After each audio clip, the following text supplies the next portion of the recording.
Torah, Shof'tim, Judges, Dvarim, Deuteronomy 16:18 to 21:9, Haftarah, Yesha, Isaiah 51:12 to 52:12.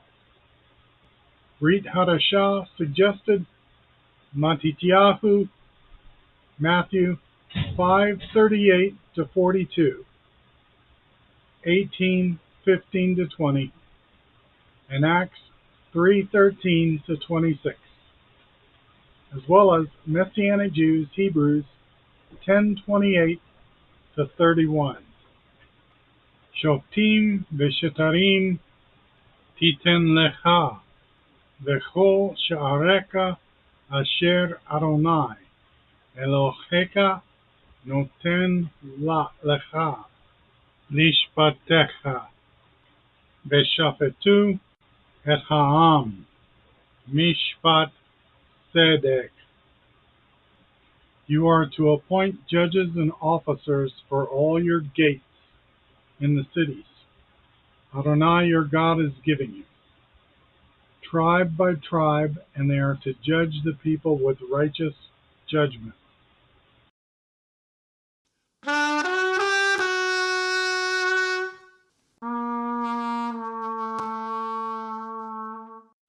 Introduction. Torah. Justice. Only justice you must pursue, so that you will live and inherit the land ADONAI your God is giving you.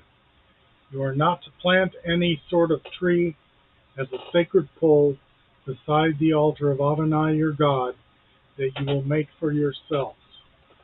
Likewise, do not set up a standing stone. ADONAI your God hates such things. There is more to obedience than just doing exactly as instructed. Human sin causes problems for divine intentions. The idea of situational ethics is born from this. Perspective also affects justice, so it is no surprise that a system of judges was born from the Torah instructions. Mark Twain is quoted by Lynch and Friedman in 2013 as saying, "It is interesting to note that criminals have multiplied of late, and lawyers have also. But I repeat myself. Religions have been born from the interpretations of Torah, and many controversies and theological ideologies have also come from this. It would seem to me that we each are ultimately responsible for our choices, but those choices are better if the result of study and prayer." Haftarah. How beautiful on the mountains are the feet of him who brings good news, proclaiming shalom, bringing good news of good things, announcing salvation, and saying to Zion, "Your God is King." Listen, your watchmen are raising their voices, shouting for joy together, for they will see before their own eyes ADONAI returning to Zion. After the failure of humanity to apply divine instructions, the unconditional mercy and love of ADONAI is the only reason we all continue to exist at all.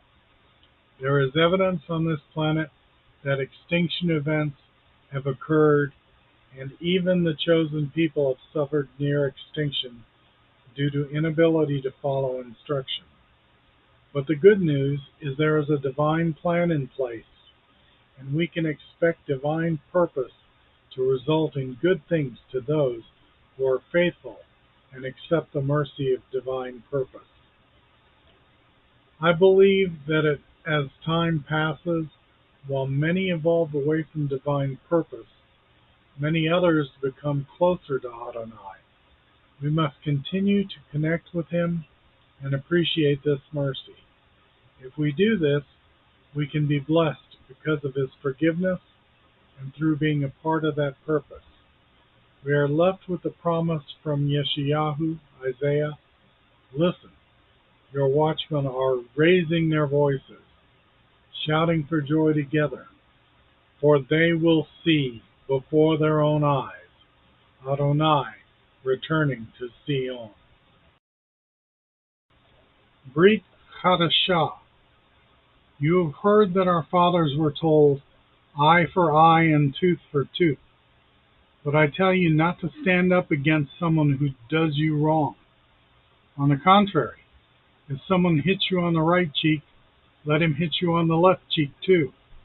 If someone wants to sue you for your shirt, let him have your coat as well. And if a soldier forces you to carry his pack for 1 mile, carry it for 2. When someone asks you for something, give it to him. When someone wants to borrow something from you, lend it to him. These words are the words of Yeshua as accounted in Mattityahu. From Britannica Online. Eye for an eye, in law and custom, the principle of retaliation for injuries or damages. In ancient Babylonian, biblical, Roman, and Islamic law, it was a principle operative in private and familial settlements, intended to limit retaliation and often satisfied by a monetary payment or other equivalent. It is likely that it never meant cause more damage to another person so they would feel like their victim. Determining monetary costs in such cases is difficult, and this is another reason for judges. So much could be avoided by not hurting others. Human efforts towards justice are only exceeded by human efforts to pervert justice. The Torah portion also says, you are not to distort justice or show favoritism. The example given by Yeshua, Jesus, appears to me to be a lesson in showing mercy to all and modeling this divine behavior. How can we accept the mercy of ADONAI and not show this to others, even if they do not seem to deserve it? It is easy to just avoid those things we are instructed to not do.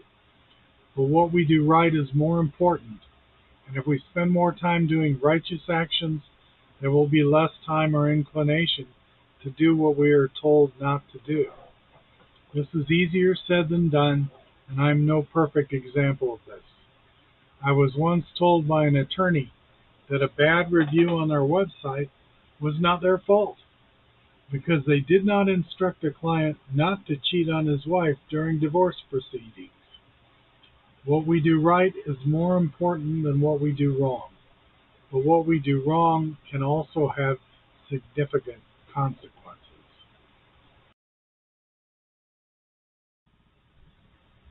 Conclusions. Justice and judges are about consequences.